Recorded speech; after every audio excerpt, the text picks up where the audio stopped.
alive! It's alive! It's alive! It's alive!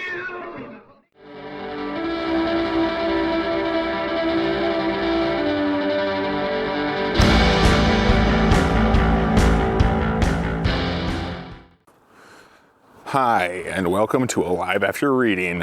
I'm Tim Niederreiter, and I'm out walking again because it's the midweek episode. So I'm just trying to keep in touch with you folks, you good listeners of mine, and I consider you all kind of friends at this point, I suppose, if you've been listening for a while. Well, friendly anyway, because we might not really know each other. In fact, we don't. That's just how these things work. If you're listening to this, I'm probably not anyone you've ever met.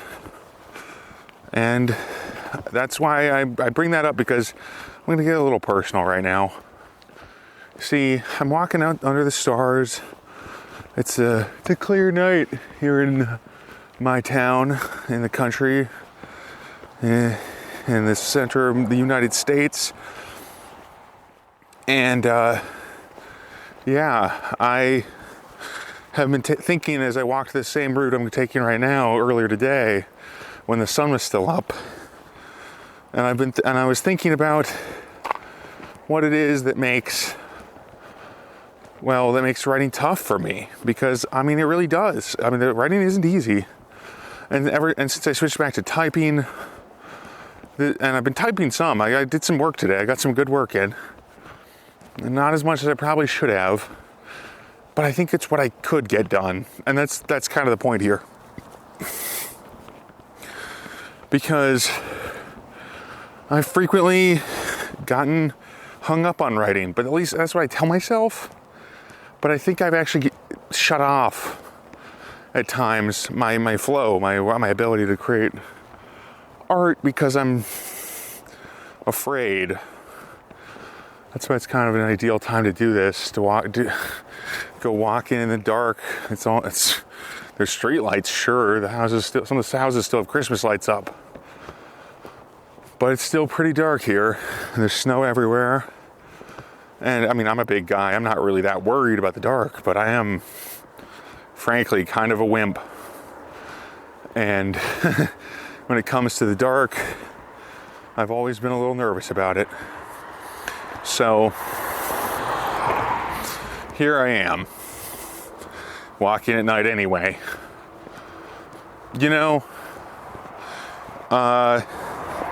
It isn't so much that the brave aren't afraid, as they always say, but that the brave face their fear. And I'm afraid more of my memories than I am of the dark.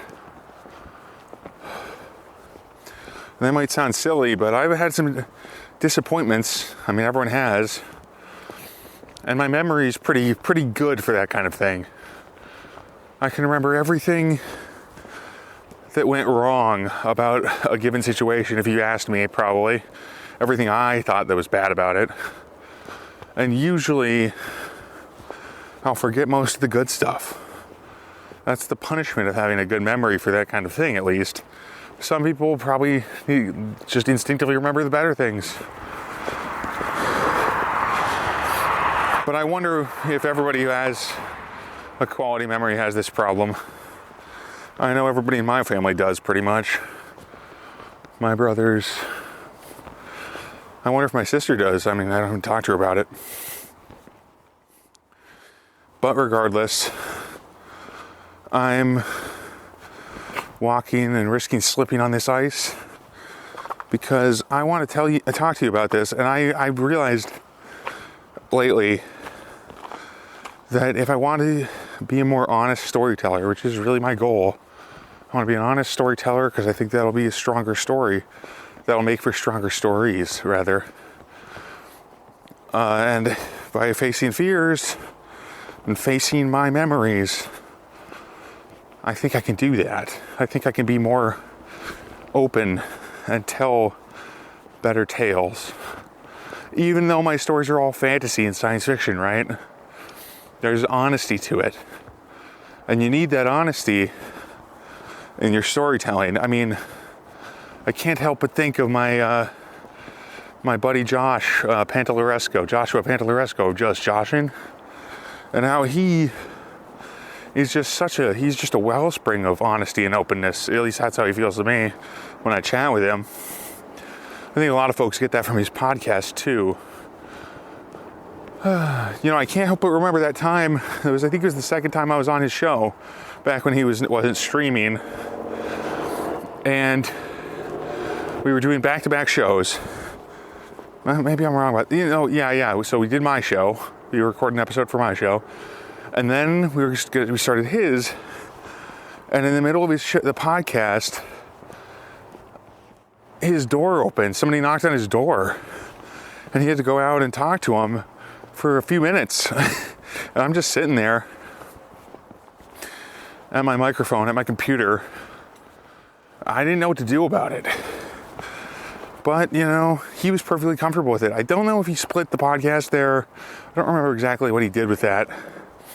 But he was comfortable just stopping. Well, not really stopping, just letting it go, letting it flow. And it really is both those things.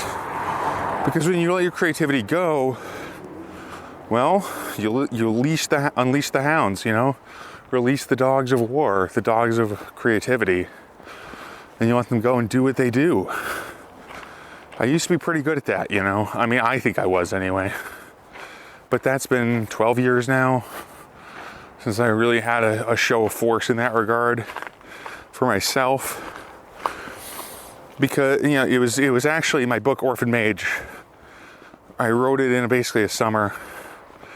But the first day was in the springtime, and I was a freshman in college, and I wrote for 8 or 9 hours, 10 hours straight. Ended up with 12,000 words. It was one of my best writing days ever, and it was so fun, and I loved that story.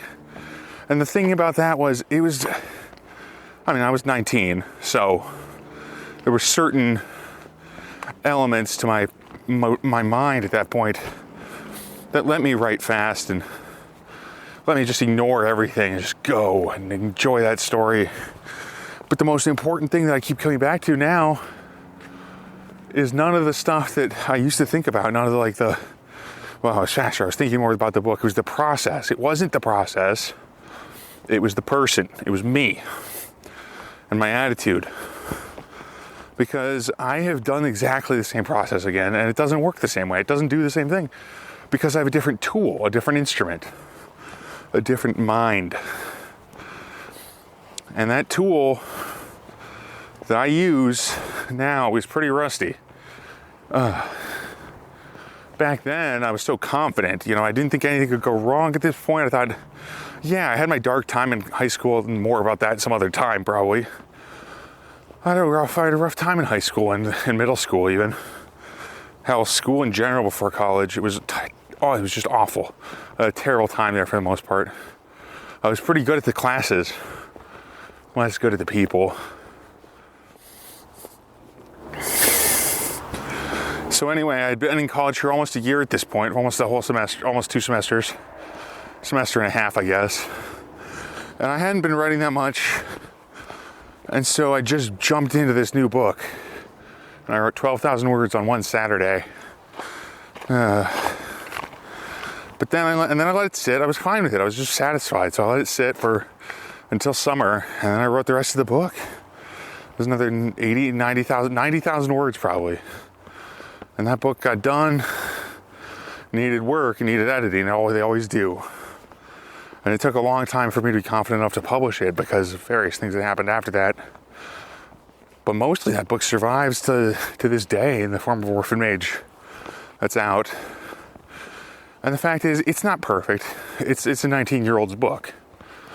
But it's a book that I'm proud of still because that was me at the time. I was optimistic. I was confident. I was happy.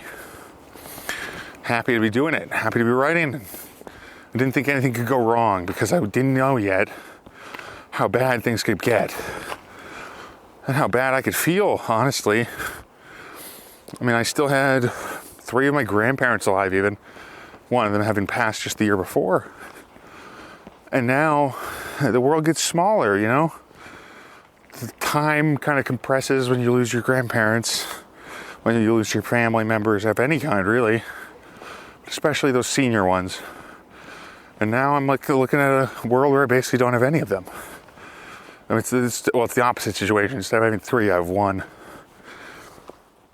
And that's not the biggest factor. I'm just using it kind of as an example of what's changed. I live pretty far from my grandparents anyway, but it's tough to say, to see for me, without the physical signs, how much things changed really. I mean, I'm definitely less confident, that's for sure. I got hurt and my confidence took some major hits in college. Rejection, just plain not being as good at stuff as I thought I was.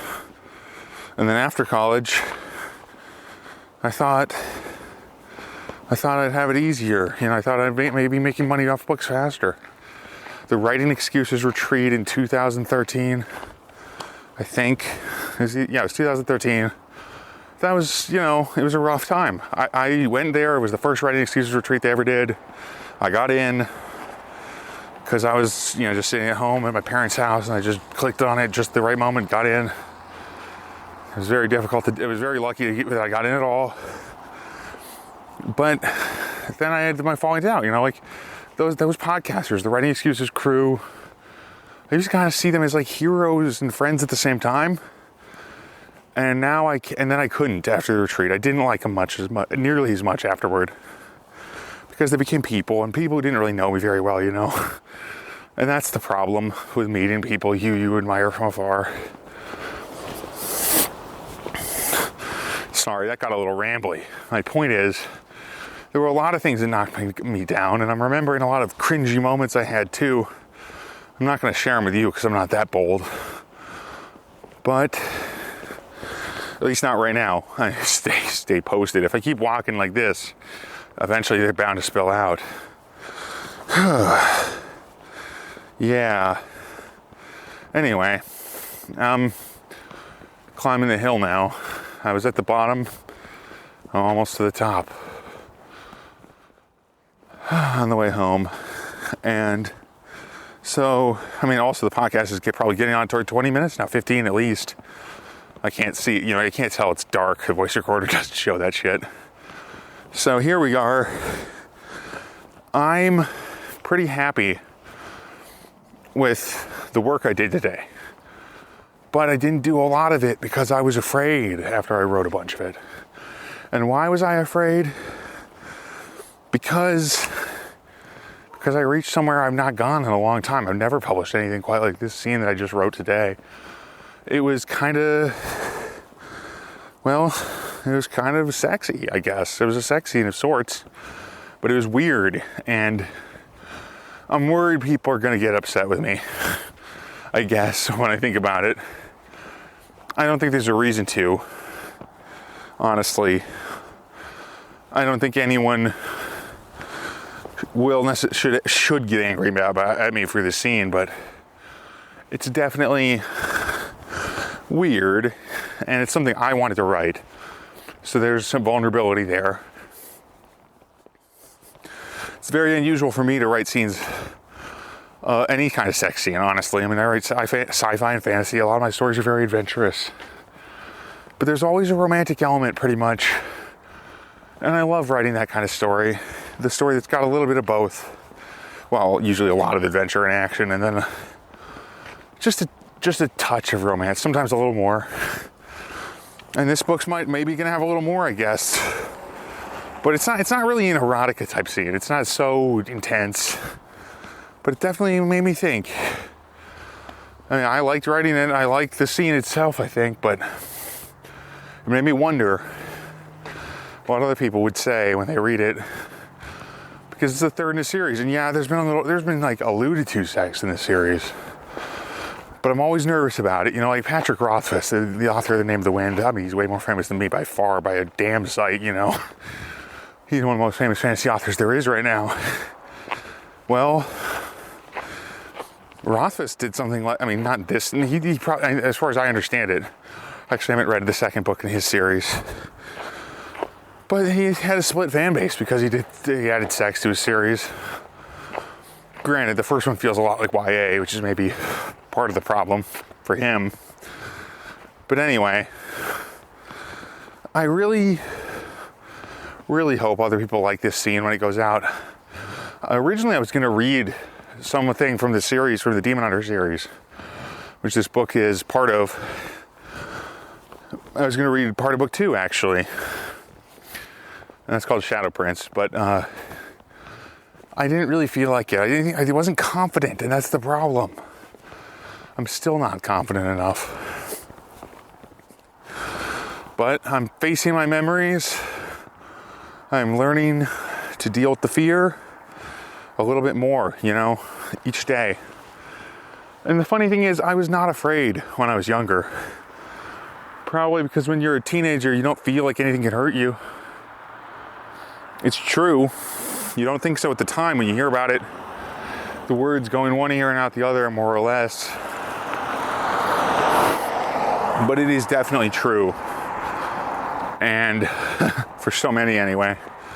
And being a vulnerable person, a fragile life in a human world, well, it's tough to come to terms with it. And it's tough to come to terms with how little the world really comports to what I believed when I was younger. So, sorry if that's a little depressing. The good news is, it really is in your head, just like it's in mine. And our attitudes can change it all. Or at least they can change how we handle it. Because the world didn't really change since I was a kid. It hasn't changed that much, really. It's all kind of just been revealed little by little to me. And that's, in a way, that's kind of cool. It's kind of fun. It's just the dark side is so dark and scary that, the world takes courage, and it's up to us to get that courage and gather it and use it. So be brave, folks. Thanks for listening, and I'll talk to you again soon. Next episode's on Sunday, and stay safe till then, folks. Bye.